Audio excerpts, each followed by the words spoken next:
ভারত সামরিক দিক থেকে দেখলেও তার যে একটা বড় ডিপেন্ডেন্স তৈরি হয়েছে চীনের সাথে, সেটা অস্বীকার করার কোনো জায়গা নেই। তোমাদের সাথে আমাদের সম্পর্ক যে সম্পর্ক, সেই সম্পর্কটা আছে, কিন্তু তোমাদের বাইরেও আমরা আমাদের সম্পর্কটাকে নিয়ে যেতে আগ্রহী, নিয়ে যাচ্ছি এবং নিয়ে যেতে সক্ষম। বিগত সরকারের যে সমস্ত সমর্থক এবং গোষ্ঠীগুলো আছে তাদের জন্য একটা মেসেজ, আমরা কিন্তু ভারতের চাপ থাকা সত্ত্বেও আমরা এটা অতিক্রম করতে পারছি।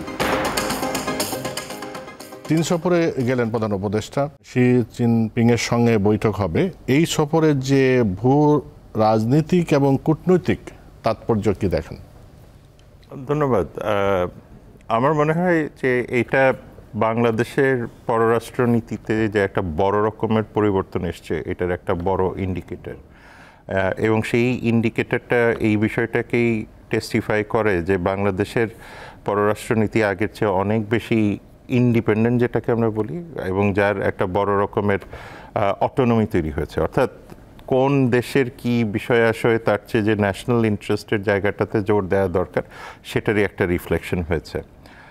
প্রথম কথা হলো যে এটা। দ্বিতীয় আরেকটা গুরুত্বপূর্ণ বিষয় যে এটা যেহেতু ডক্টর ইউনূসের প্রথম বাইল্যাটারাল ভিজিট হবে, মানে শি জিনপিংয়ের সাথে বাংলাদেশের বাইরে, সেই ক্ষেত্রে শি জিনপিংও কিন্তু এই ভিজিটটাকে অত্যন্ত গুরুত্বের সাথে নিয়েছেন, যে কারণে একটা প্রাইভেট প্লেনও তাকে নেয়ার জন্য পাঠানো হয়েছে।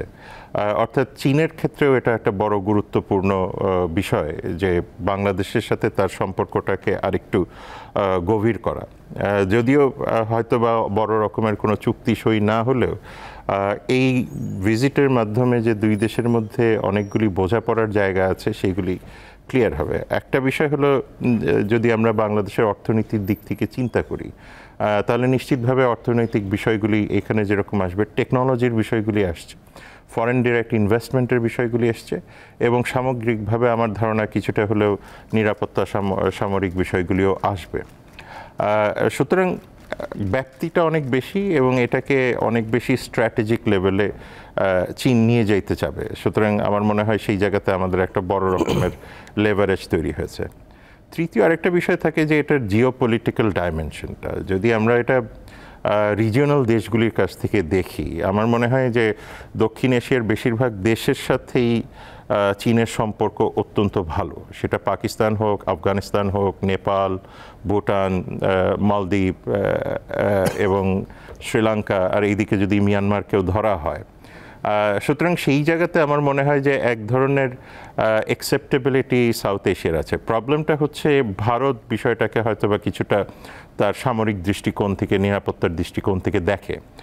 তবে এখানেও একটা মজার ব্যাপার আছে যে ভারত এবং চীনের মধ্যে যদি আপনি ইয়ার টু ইয়ার ট্রেড রিলেশনসটা দেখেন, সেখানেও কিন্তু এখন অলমোস্ট $100 বিলিয়ন উপরে তাদের মধ্যে ট্রেড আছে, এবং ট্রেড ডেফিসিট নিশ্চিতভাবেই ভারতের পক্ষে না, সেটা চীনের পক্ষেই। সুতরাং সেই জায়গা থেকে দেখলেও যে ভারত অন্যান্য দেশের ক্ষেত্রে হয়তোবা সে সামরিক দিক থেকে দেখলেও তার যে একটা বড় ডিপেন্ডেন্স তৈরি হয়েছে চীনের সাথে, সেটা অস্বীকার করার কোনো জায়গা নেই। সুতরাং ভারত হয়তোবা কিছুটা অস্বস্তির দিক থেকে চিন্তা করলেও এখানে আসলে বাংলাদেশের ইন্টারেস্টেই প্রাধান্য পাচ্ছে। আর মার্কিন যুক্তরাষ্ট্রের ক্ষেত্রে যে বিষয়টা আসে, সেটা হলো যে মার্কিন যুক্তরাষ্ট্রেও একটা বড় রকমের ট্রানজিশন যাচ্ছে। সুতরাং মার্কিন যুক্তরাষ্ট্র এই মুহূর্তে বাংলাদেশের চীন সফর নিয়ে খুব বেশি উদ্বিগ্ন হওয়ার তাদের কোনো কারণ নেই। হয়তোবা বিভিন্ন মিডিয়া এটাকে ইনস্টিগেট করার চেষ্টা করবে, বিভিন্ন রকমের ন্যারেটিভ তৈরি করার চেষ্টা করবে, কিন্তু হোয়াইট হাউসের ভিতর থেকে বা স্টেট ডিপার্টমেন্টের ভিতর থেকে দেখলে আমার মনে হয় না যে তারা এই মুহূর্তে বাংলাদেশ নিয়ে ব্যস্ত, কিংবা বাংলাদেশ চীনের সাথে যে বিষয়গুলি নিয়ে আলোচনা করছে সেগুলিতে হার্মফুল, যেটা মার্কিন যুক্তরাষ্ট্রের মানে প্রতিকূলে যেতে পারে, এই ধরনের কোনো কিছু বোধহয় তারা পাবেন না। সুতরাং সেই দিক থেকে আমি মনে করি না যে বাংলাদেশের উপরে কোনো রকমের প্রেশার থাকার কথা। জি, অনেক ধন্যবাদ। অনেকগুলো প্রসঙ্গ আসছে, এই প্রসঙ্গগুলো হয়তো আরেকটু ভিতরে যাওয়ার চেষ্টা করব। অধ্যাপক ডক্টর কাজী মারুফুল ইসলাম, আপনি যেটা শুনেছেন যে এই মুহূর্তে যে যখন এই সফরটা হচ্ছে, তখন আপনি জানেন যে বাংলাদেশের মানুষ যে ভারতের যে আচরণ, সেটা খুব একটা ভালো চোখে দেখছে না।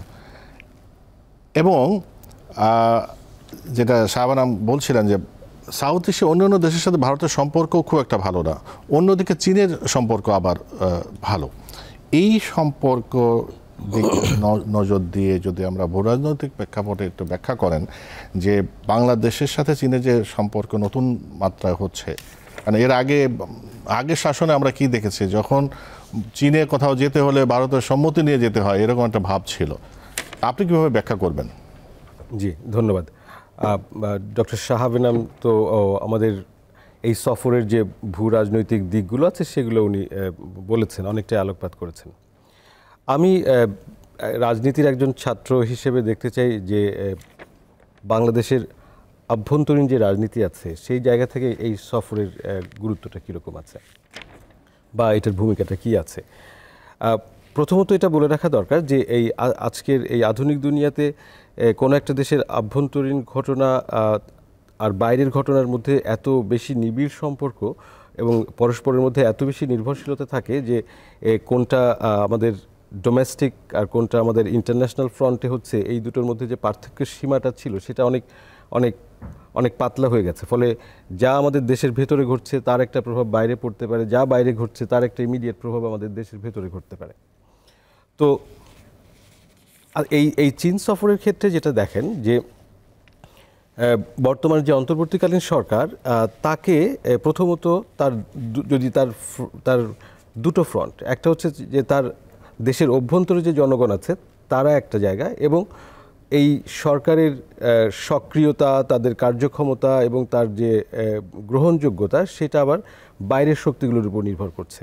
ফলে দুই জায়গার উপর নির্ভর করছে। এখন এই সফরটা বাইরের দিকটাতে যতটা গুরুত্বপূর্ণ, তার একই সাথে দেশের ভেতরে যে নাগরিকরা আছে, যে জনগণ আছে, যে পক্ষগুলো আছে তাদের জন্য গুরুত্বপূর্ণ।